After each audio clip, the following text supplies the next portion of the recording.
पूजा अपने माता पिता की इकलौती संतान थी।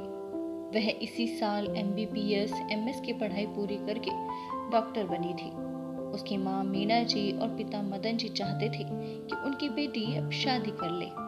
मदन जी ने पूजा से पूछा भी, अगर उसको कोई पसंद हो तो वह बता दे। लेकिन पूजा ने कहा, पापा, मैंने आपसे वादा किया था, आप मुझे डॉक्टर बनने दें तो मैं आपकी पसंद से शादी करूंगी, इसलिए मैंने किसी को नहीं पसंद किया है। अब आप ही पसंद करिए। मदन जी ने अपने रिश्तेदारों से कहा वह पूजा के लिए कहीं अच्छा सा रिश्ता बताएं, और वह खुद भी पूजा के लिए लड़का ढूंढने लगे। मदन जी मध्यम वर्गीय थे, इसलिए उन्होंने रिश्ता भी उसी कैटेगरी में खोजा। कुछ दिनों बाद पूजा को देखने के लिए लड़के वाले आए। लड़के के साथ उसकी माँ, पिताजी, बहन और उसके जीजा जी थे। सोहन अपने माता पिता का इकलौता बेटा था। उसके घर वाले उसको डॉक्टर बनाए थे, इसलिए वे चाहते थे कि हमको अच्छा खासा दहेज मिले। सोहन भी एक डॉक्टर था, वह भी दहेज का लालची था। उसकी सोच पूजा से बिल्कुल अलग थी। जहां पूजा आज के जमाने को अपना रही थी, वहीं सोहन रूढ़िवादी था और दहेज को अपना हक समझता था। दोनों परिवारों से कुछ औपचारिक बातें हुई और सोहन पूजा को एक कमरे में बात करने के लिए भेज दिया गया। सोहन और पूजा ने एक दूसरे से बातें करने लगे। पूजा ने कहा, देखिए, मैं भी डॉक्टर हूँ और आप भी। जितना आपके घर वालों ने आपकी पढ़ाई लिखाई का खर्चा किया है, उतना ही मेरे घर वालों ने। फिर दहेज की तो कोई बात ही नहीं होनी चाहिए।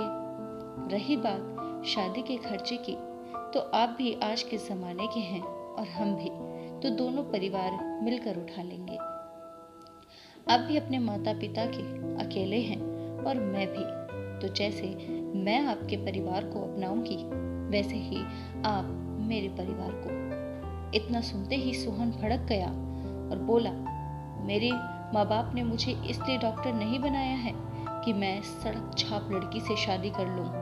इतना खर्चा किया है उन्होंने मेरी पढ़ाई पर, इतना भी ना मिले तो फिर बेकार है शादी करना। मैं तुमसे शादी नहीं करूंगा। पूजा ने कहा, शुक्रिया आपका सोहन जी, अच्छा हुआ आपकी असलियत अभी ही सामने आ गई, वरना बाद में मेरा क्या होता। रही बात डॉक्टर की, तो यह मत भूलिए, मैं भी एक डॉक्टर हूँ और मेरी पढ़ाई पर भी उतना ही खर्चा लगा है। मिस्टर सोहन, आप क्या तोड़ेंगे इस शादी को? मैं खुद ही आपसे शादी नहीं करना चाहती। पूजा ने कहा, दहेज लोगे क्या घर भरोगे? सोहन और पूजा दोनों बाहर आए। दोनों के चेहरे और हाव भाव को देखकर लग रहा था दोनों इस शादी के लिए तैयार नहीं हैं। सोहन की माँ ने पूछा, क्या हुआ बेटा, पसंद है लड़की? सोहन ने कहा, माँ, मैं ये शादी नहीं कर सकता। यह लोग दहेज भी नहीं देना चाहते हैं और शादी का खर्चा भी आधा आधा उठाने को कह रहे हैं। अनिल, सोहन के पिताजी, ने मदन जी से कहा, भाई साहब, मैं ये शादी नहीं कर सकता। मैंने अपने बेटे को पढ़ाया लिखाया, डॉक्टर बनाया, किसी अमीर घर में शादी कर लूंगा। मेरे बेटे के लिए लड़कियों की कमी नहीं है। मदन जी समझ चुके थे पूजा ने सोहन से क्या कहा। लड़के वाले जा चुके थे। पूजा भी अपने मन की बात कहकर खुश थी।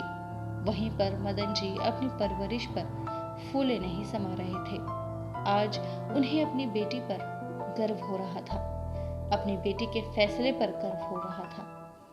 कुछ ही दिनों बाद पूजा की शादी उसके साथ ही डॉक्टर जतिन से धूमधाम से हुई।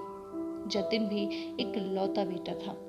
उसने पूजा की सभी शर्तें मानी और साथ में पूजा से वादा भी लिया कि तुम जैसे अपने परिवार का ध्यान रखती हो, वैसे ही मेरे परिवार का ध्यान रखोगी। जितना इज्जत अपने माँ बाप को देती हो, उतना ही मेरे परिवार को दोगे। पूजा ने भी अपनी सहमति जता दी थी। जतिन के माँ पापा फूले नहीं समा रहे थे चांद जैसी बहू के रूप में बेटी पाकर, और वहीं पर मदन जी और मीरा जी भी प्रफुल्लित हो रहे थे हीरे जैसा दामाद के रूप में बेटा पाकर। दोस्तों, हमारे समाज में दहेज प्रथा एक कानूनन अपराध है, फिर भी लोग दहेज लेने से नहीं चूकते हैं। दहेज पर अपना हक समझते हैं।